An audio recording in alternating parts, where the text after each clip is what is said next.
Egypt, your second country, and we're glad to have you all here, ladies and gentlemen, and your excellencies. It's your country. Vive l'Afrique, and long live Africa.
Dear delegates, apologies for that technological hiccup. Because of time, I just want to say all protocol observed. I've been asked to rush through the presentation. My name is Matayo Busieka from the Department of Public Service and Administration, South Africa. I was coordinating the rapporteur team, and I want to thank them before I forget for the good work. We will be presenting the summaries of the meetings throughout the 3 days. So I'll proceed immediately.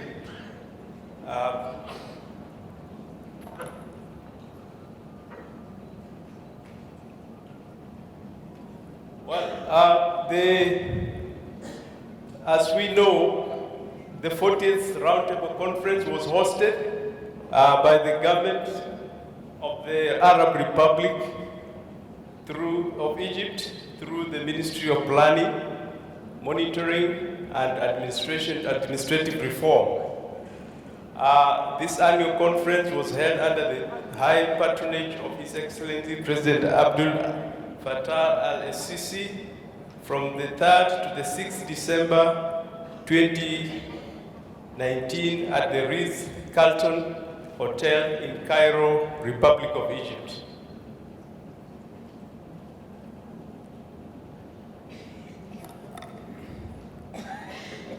The conference was held at this hotel, and the theme is a transformed leadership managing, sorry, this is not the right code. Got the wrong.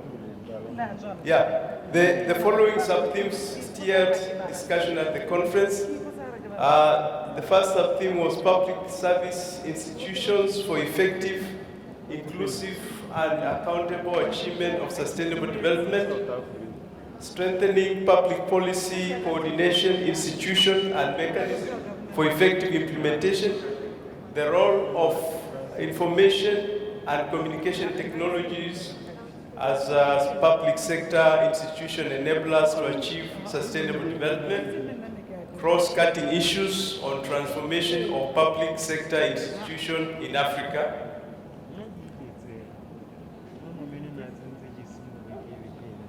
strengthening decentralization institutions for enhanced and effective service delivery, and of course, case studies. Now, these are the countries that were represented at the conference. You had Belgium, Benin, Botswana, Burkina Faso, Cameroon, DRC Congo, Egypt, Eswatini, Ethiopia, Ghana, Kenya, Lesotho, Malawi, Mauritius, Morocco, Nigeria, Sierra Leone, South Africa, South Sudan, Tanzania, South Sudan is 2 times, Uganda, the USA, and Zambia. I hope I haven't left out any country. If I have, please let me know so that I can add. But these are the countries that were recorded if you registered.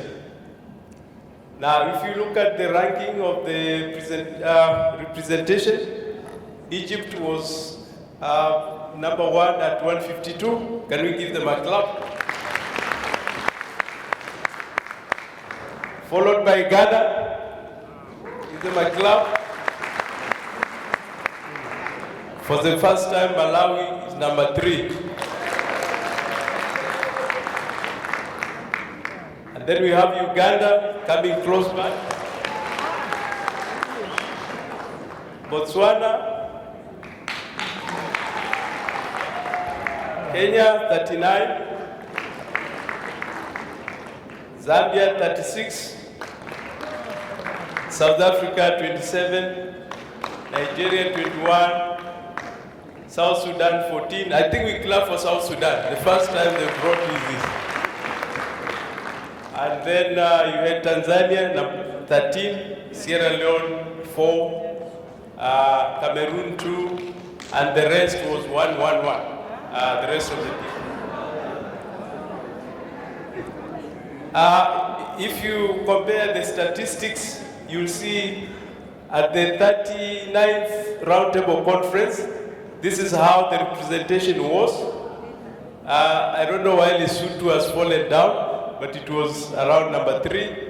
Then at the 38th Roundtable Conference, Ghana was still leading, and you had Lesotho still very constant there.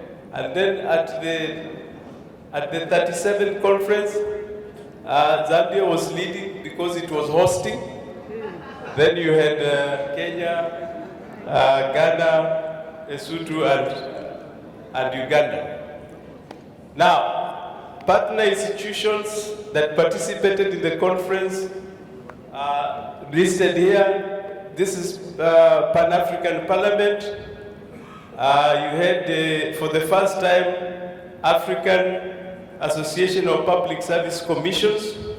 Also for the first time, you had APRM. And then for the first time also you had SAPAM, South Africa Association of Public Administration and Management. And we had the heads of MDIs also participating. Now we had the Innovative Management Awards. 4 finalist organizations received the awards. And this year, the jury received 57 submissions from 14 countries.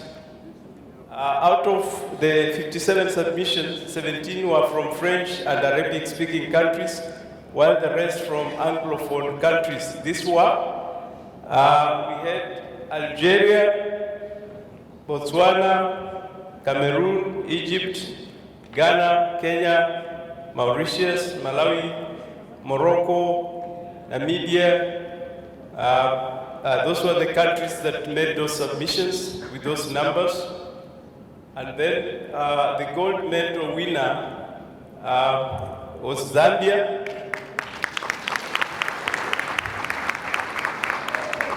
With that very innovative approach to fighting child marriages, followed by Egypt with the silver medal, milestone to public service for Egyptian citizens. And then you had Morocco with the bronze, and that is the National Complaints Management System. And then Glass Award was given to Mauritius, National Skills Development. These are the three. Now, this conference was officially declared open by Dr. Hala El-Sid, Minister of Planning, Monitoring and Administrative Reform, Arab Republic of Egypt. And the conference was organized in 9 plenary, 4 parallel sessions, 5 specialized sessions, and 4 regional chapters. 2 of the 9 plenary sessions were specifically dedicated to innovative panel and women in public administration and management for the first time, with the latter focusing on the establishment of a women's network around the continent. The following networks also met on the side: the APAM Young Professionals, the HRMNet, Research and Academia. We had the African Cabinet Government Network. You had in this forum also they exchanged experience, they shared, and lessons were learned. The APAM Executive Committee and Council also held meetings on the margin. Okay, these were the observations. Sorry, these are the observations. One of the observations was that in recognition of the reality that Africa needs to respond adequately to the challenges confronting it on social, political, and economic fronts,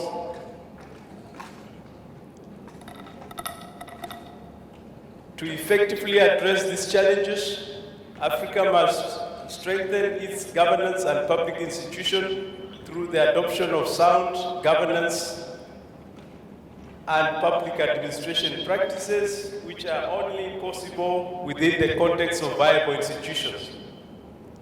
Now, based on that understanding, conference shared and exchanged the following insights.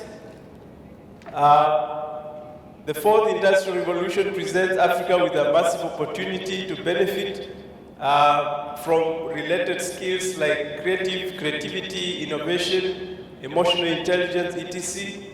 The young people are the ones who will experience the real challenges presented by Agenda 2063, and hence need to be put at the center of implementation.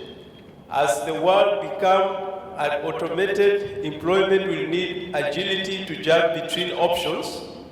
As we move forward with the SDGs and Agenda 2063 implementation, institutions like APAM need to sustain capacity to remain relevant and dependable.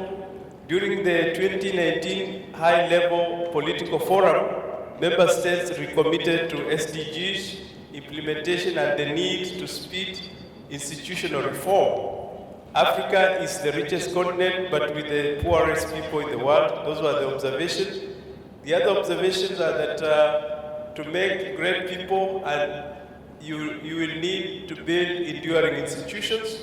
Africa needs strong institutions as much as it needs strong leaders to lead those institutions. If institutions do not mirror the aspiration of the African people, they are bound to fail. Leadership plays at various levels, and it is the responsibility of every leader to ensure institutions are creative and effective, and this should trickle down through the value chain. The new generation of citizens has little patience for government failures. Universities are key players for building the necessary capacity for administrative reform. Conference also shares that ICT and digital platforms are important for sustainable development and are already transforming lives in significant ways. In Africa, only 4 countries, South Africa, Mauritius, closely followed by Seychelles, are in the top 50 on e-government and e-participation index. There is a universal consensus that innovation and creativity are the bedrock of any sustainable political, economic, social, environmental, physical, and technical growth. Most decentralization programs are focused on securing resources from the central government and creating employment for local people with no focus for local development. And the acknowledgements that we have here is that in acknowledgement of the tried fact that effective